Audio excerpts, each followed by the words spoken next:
अस्सलामुअलैकुम, मैं हूं राबिया और वेलकम करती हूं कुक एंड केयर में।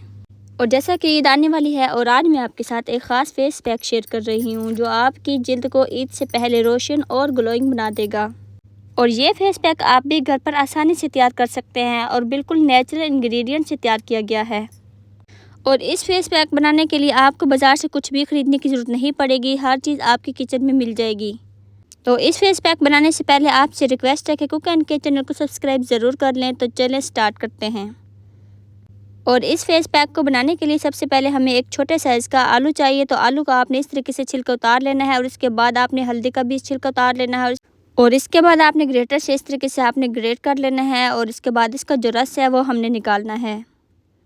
तो आलू के रस के बहुत सारे फ़ायदे हैं और इसको बहुत से तरीक़ों से इस्तेमाल किया जाता है। तो आलू का जो रस है ये स्किन को ब्राइट करता है और जो हल्दी है ये स्किन में दाग धब्बे दूर करती है। और अगर आप चाहते हैं कि आपकी स्किन जो है ईद से पहले बिल्कुल ब्राइट और साफ़ नज़र आए तो आपने इस फेस पैक को ज़रूर अप्लाई करना है। तो ये हर स्किन के लिए आप इस्तेमाल कर सकते हैं। अगर आपकी ऑयली स्किन है तो ऑयली स्किन के लिए भी आप इसको इस्तेमाल कर सकते हैं, ड्राई स्किन के लिए भी ये इस्तेमाल हो सकता है। तो इसमें मैंने 1 टेबल स्पून बेसन डाला है और हाफ़ टेबल स्पून इसमें मैंने डाला है राइस फ्लोर। तो अब हमने इसमें डालना है आलू का रस। तो आलू का रस आपने एक ही दफ़ा में सारा नहीं डाल देना, आपने पहले थोड़ा डालना है, उसके बाद इसको मिक्स करना है। अगर ज़रूरत पड़ेगी तो हमने फिर और डालना है।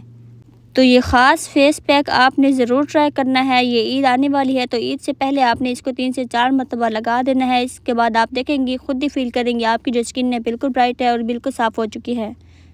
और इस फेस पैक को आपने बिल्कुल इसी तरीके से ही बनाना है, आपने बहुत ज़्यादा पतला भी नहीं करना, ना तो आपका थिक होना चाहिए। और अगर आपकी स्किन बहुत ज़्यादा ड्राई है तो आप उसमें थोड़ा सा ऑयल डाल दें, ऑलिव ऑयल या फिर कोकोनट ऑयल। और इस फेस पैक का काम है स्किन को ग्लो करना, ब्राइट करना और इसमें जो दाग धब्बे हैं उसको दूर करना। इस फेस पैक को आप 6 से 7 मिनट के लिए लगाएं और उसके बाद आपने हल्के हाथों से इस तरीके से स्क्रब कर लेना है और उसके बाद आपने इसको वॉश कर लेना है। और मैं आपको गारंटी देती हूँ इस फेस पैक को लगाने से आपको एक ही दफ़ा में आपको रिज़ल्ट आना शुरू हो जाएगा। तो आप देख सकते हैं कि ये पहले से कितनी ब्राइट हो गई है। तो एक ही इस्तेमाल से आप इतना इसका रिज़ल्ट देख सकते हैं। तो आप इसको ईद से 2 से 3 दफ़ा लगाएंगे ना तो इंशाल्लाह आपकी स्किन बहुत ही ज़्यादा ब्राइट हो जाएगी। और ये फेस पैक लगाने के बाद आपके घर वाले आपसे पूछेंगे कि आपने कौन सी महंगी क्रीम इस्तेमाल की है। और अगर मेरी वीडियो अच्छी लगी है तो please cook and care channel को सब्सक्राइब ज़रूर कीजिए। अल्लाह हाफिज़।